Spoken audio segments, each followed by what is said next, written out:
क्या वजह है, क्या आप बताना चाहते हो मीडिया को? देखिए, इसका सबसे मेन रीज़न है खुद की रिस्पेक्ट और खुद की इज्जत को बचाने के लिए जो मैंने स्टेप उठाया है। एक बंदा है राजेश जायसवाल करके, जिसने मीडिया के ज़रिए एफबी पे मतलब फेस सोशल नेटवर्क के ज़रिए मुझे बदनाम करने की कोशिश की बहुत ज़्यादा। उसने कुछ कुछ उल्टा उल्टा लिखा है, पिक्स अपलोड की है उसने, एडिट एडिट करके, स्पेशली जो पिक्स मेरी मॉम के साथ या सिस्टर के साथ थी वो उसने एडिट किया, खुद का पिक उसमें ऐड करके लगाया। और सोशल मीडिया के ज़रिए एफबी हुआ, मैसेंजर के ज़रिए जितनी मेरे फैमिली वाले हैं, दीदी हैं, जीजू हैं और भी जितने भी रिलेटिव्स हैं उनको बहुत गंदे गंदे मैसेज किए। और जितने भी मेरे फैंस हैं जो मुझे इतना प्यार करते हैं, रिस्पेक्ट देते हैं, उनको वो गंदे गंदे एसएमएस कर रहे हैं, मेरे खिलाफ कुछ भी लिख रहा है। जबकि राजेश जायसवाल नाम के बंदे को मैंने आज तक देखा नहीं कि वो बंदा कौन है, क्या है, और वो मेरे साथ ऐसा क्यों कर रहा था। पिछले 1 साल से, 1 ईयर से वो कुछ ना कुछ अपलोड कर रहा था, शुभी शर्मा ऐसी है, शुभी शर्मा वैसी है। तो क्या वो मुझे जानता था? नहीं। उसके बाद मैंने देखा कि चलो अब शायद फैंस होते हैं, कोई बात नहीं, कुछ अपलोड करा, जाने दो, माफ़ किया। मगर एक औरत को अपनी इज्जत सबसे प्यारी होती है, सम्मान बहुत प्यारा होता है। कोई उसके सम्मान के साथ, इज्जत के साथ अगर ऐसा ठेस पहुंचाएगा तो उसको स्टेप उठाना पड़ेगा। इसलिए मैंने स्टेप उठाया। मैं गोरेगांव पुलिस स्टेशन होके आई, साइबर क्राइम होके आई, मैंने वहाँ पे रिपोर्ट किया और बॉम्बे पुलिस ने मुझे बहुत कॉपरेट किया, बहुत हेल्प किया, बहुत सपोर्ट किया। और आज वो आदमी राजेश जायसवाल करके, उसको वाराणसी के अंदर उसको गिरफ्तार किया और आज वो गोरेगांव पुलिस स्टेशन में है और वो रिमांड पे है। और उसने ऐसा क्यों किया, रीज़न क्या था, वो मेरे बारे में क्यों अपलोड कर रहा था, अब ये सब चीज़ें सामने आएंगी। क्योंकि ऐसा कोई पागलपंती में भी ऐसा इंसान कितना अपलोड करेगा, अलग अलग अपना फेसबुक आईडी चेंज करना, अलग अलग जगह से अपने साइड से अपलोड कर रहा है, जितने मेरे फैंस हैं उनको उल्टे उल्टे मैसेज भेज रहा है। तो ये चीज़ करना गलत है। और मैंने इसलिए एक्शन उठाया कि आज मैं भोजपुरी एक्ट्रेस हूँ, आज मेरे साथ ये चीज़ें हो रही हैं। तो अगर मैं ये स्टेप नहीं उठाऊंगी तो जो आम लड़कियां हैं जो घर में रहती हैं, कॉलेज के अंदर होती हैं, तो मैंने जब ये स्टेप उठाया तो मैं उनसे भी यही बोलूँगी कि कोई भी उनके साथ गलत करे या कोई भी किसी भी प्रकार से उनको टॉर्चर करने की कोशिश करे तो वो भी ये स्टेप उठाए। और बॉम्बे पुलिस या हमारे पूरे इंडिया की पुलिस उनके साथ में है, प्रशासन हमारे साथ में है। तो मैं यही चाहूँगी जैसे मैंने स्टेप उठाया एक ऐसे बंदे के खिलाफ जो मुझे नहीं जानता था, उसके बाद भी वो मुझे मेंटली टॉर्चर कर रहा था, मेरे बारे में उल्टा लिखना, तो वैसे पता नहीं कितनी और भी होंगी, ठीक है, लड़कियां जिनके साथ ये केस हो रहा होगा बट वो स्टेप उठा नहीं पा रही होंगी। तो मैं उनको भी यही चाहूँगी, स्टेप उठाएं, अपनी लड़ाई खुद आगे होके लड़े, पुलिस को इन्फॉर्म करें ताकि उनके साथ कोई भी आदमी ऐसी हरकत नहीं करे। और हीरोइन होना गलत बात नहीं है, आप हीरोइन हैं, आप अपने पब्लिक के लिए, ऑडियंस के लिए आप परफॉर्म कर रहे हैं, आप एक आर्टिस्ट, और आर्टिस्ट एक कला मतलब पूजा होती है, तो हम वो पूजा कर रहे हैं। और उसमें भी अगर फैंस हैं, प्यार करते हैं, मगर प्लीज़ मैं जितने भी फैंस हैं या जितने भी फॉलो करते हैं हमको या किसी और भी आर्टिस्टों को, उनको यही रिक्वेस्ट करूँगी, आप प्यार कीजिए मगर कला से प्यार कीजिए। आप हम चाहते हैं हमको, ठीक है, हम आर्टिस्ट हैं, आपको डांस पसंद है, एक्टिंग पसंद है, तो आप लाइक कीजिए, मगर कभी परेशान इस हद तक मत कीजिए कि हमें ये स्टेप उठाना पड़े। और मैं अपने फैंस के लिए नहीं बोल रही, नहीं किसी और के फैंस के लिए बोल रही हूँ। सोशल एक इशू है जो मेरे साथ अभी जस्ट हाल ही में हुआ है। राजेश जायसवाल ने मुझे इतना परेशान कर दिया था कि मुझे नींद भी नहीं आती थी। मैं सोचती थी ये बंदा मेरे साथ ऐसा क्यों कर रहा है, मैंने कभी देखा नहीं है, मेरा कुछ उससे झगड़ा नहीं है, ऐसा क्यों टॉर्चर कर रहा है। बाद में वो जब एक जगह से पता चला कि मुझे शुभी जी से शादी करनी है, इसलिए मैं उनको बदनाम करूंगा ताकि वो मुझसे शादी कर ले। अरे मैं जानती नहीं हूँ तो शादी तो मैं वैसे भी कर नहीं सकती, पॉसिबल ही नहीं है। और अगर कोई इंसान, मैं अपनी बात नहीं कर रही, जनरल टॉपिक पे बात कर रही हूँ, कोई किसी से अगर प्यार करता है, कोई किसी से शादी भी करना चाहता है, तो उसको बदनाम क्यों करेगा, वो झूठा बदनाम क्यों करेगा। तो ये चीज़ गलत है। और मैं यही रिक्वेस्ट करूँगी कि उसको सख्त से सख्त सज़ा मिलनी चाहिए।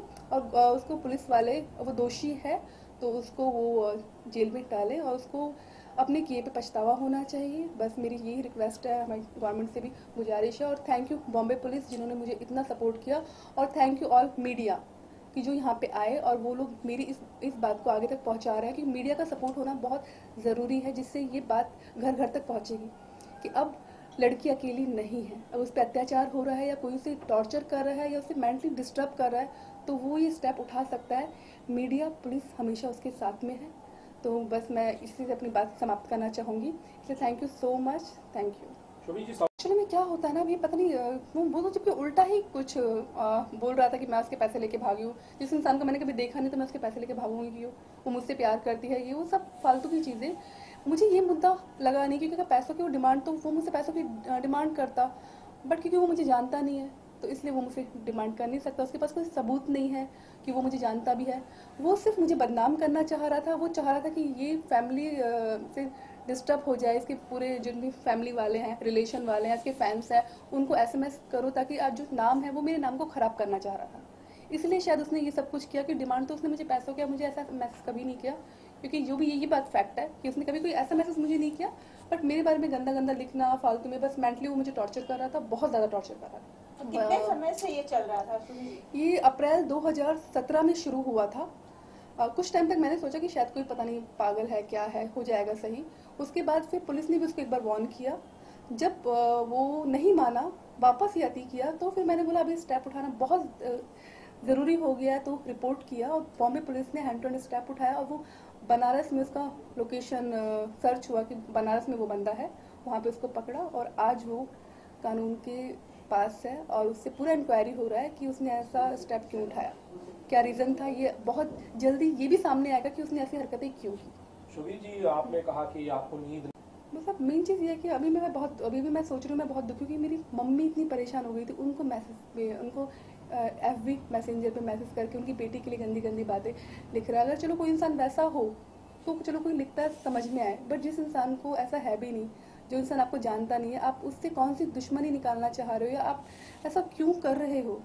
तो मैं उस टाइम बहुत डिस्टर्ब थी, क्योंकि आज तक मैंने अपनी इज्जत कमाने के लिए काम किया है। मैंने चाहे इंडस्ट्री में बहुत पैसा मुझको नहीं चाहिए, मुझे नहीं कमाना, बट हाँ मुझे अपनी इज्जत बहुत प्यारी है। तो जब उस पर ठेस लगी तो मुझे बहुत अफसोस हुआ, बहुत दुख हुआ और फिर मैंने स्टेप उठाया। मैं 3 महीने खुद सदमे में थी जब मेरे ही जो रिलेटिव इंडस्ट्री के खिलाफ थे वो लोग ने ये बोलना स्टार्ट किया। हम तो पहले ही बोला था पिक्चर में जाएगी ठीक लड़की तो कुछ भी हो सकता है, कैसा भी हो सकता है। तो वो भी सब ताने, मतलब जो मैंने चीज़ की ही नहीं है उसके लिए मैं इतना सब सुनूं क्यों। तो मुझे बहुत टॉर्चर हुआ है इस आदमी की वजह से। आप आंसू पूछ लीजिए। मेरा सवाल एक और है कि आपकी तकलीफ हमने सुनी, आपके परिवार को जो परिवार के साथ जो भी ज्यादतियां हुई वो भी हमने सुना। क्या आपने कभी इससे पहले नहीं सोचा कि मुझे मीडिया के सामने आना चाहिए, या फिर जो बाकी जिस पे भी आपको भरोसा हो किसी से बात शेयर करनी चाहिए? देखिए, सबसे मेन चीज़ है कि जब शुरुआत में उसने कुछ पोस्ट किया था तो मुझे ये लगा था कि शायद ये आदमी ऐसे ही बोल रहा है, तो मैंने पुलिस से बोला, उन्होंने उसको फोन किया। तब ये बात मैंने शेयर, मेरी जो मॉम के पास मैसेज आ रहा है, सबके पास तो शेयर वैसे ही था ये चीज़ें, क्योंकि वो सबको मैसेंजर पे मैसेज कर रहा है FB पे। तो लोगों के मुझे कॉल आने स्टार्ट हुए, जबकि मुझे पता ही नहीं था कि ये सब चीज़ें भी चल रही है। मुझे लोगों के कॉल आने स्टार्ट हुए कि शुभी जी कोई ऐसा बंदा है, आप तो बहुत अच्छी हैं, कोई आपको बदनाम करने की कोशिश कर रहा है। सबसे अच्छी बात इसमें एक चीज़ थी कि जिन्होंने भी मुझे कॉल किया उनको विश्वास था, ट्रस्ट था कि मैं ऐसी हुई नहीं। वो बोल रहा है कि बंदा कौन, आप स्टेप लो उसके खिलाफ, आपको क्यों बदनाम कर रहा है। मेरी सिस्टर है दुबई में, उनके पास मैसेज करना, जीजू के पास करना। तो उस टाइम सोचा, तभी तो मैंने आज यहाँ पे हूँ। मैं इस मुकाम पे 1 साल, उसको हर इंसान को एक चांस देना चाहिए सुधरने के लिए। पहले एक चांस मैंने उसको दिया, बट वो तब भी नहीं सुधरा, तो मैं आज इस हालात पे पहुंची कि मैंने बोला कि नहीं, अब उसको जेल होना चाहिए। जो उसने जुल्म वो कर रहा है, आज मेरे ऊपर कर रहा है, कल किसी और के साथ भी हरकतें करेगा तो वो जेल के अंदर होना चाहिए। आपको लगता है कोई ये तो अभी पुलिस उससे इंक्वायरी कर रही है, तो रिमांड पे है अभी वो। तो अभी ये सब पता चलेगा कि ऐसा क्यों कर रहा था या क्या था उसके माइंड में, या पहले उसने क्या किया हुआ है। ये सब अभी कुछ टाइम बाद आप लोगों के सामने ज़रूर आएगा ये।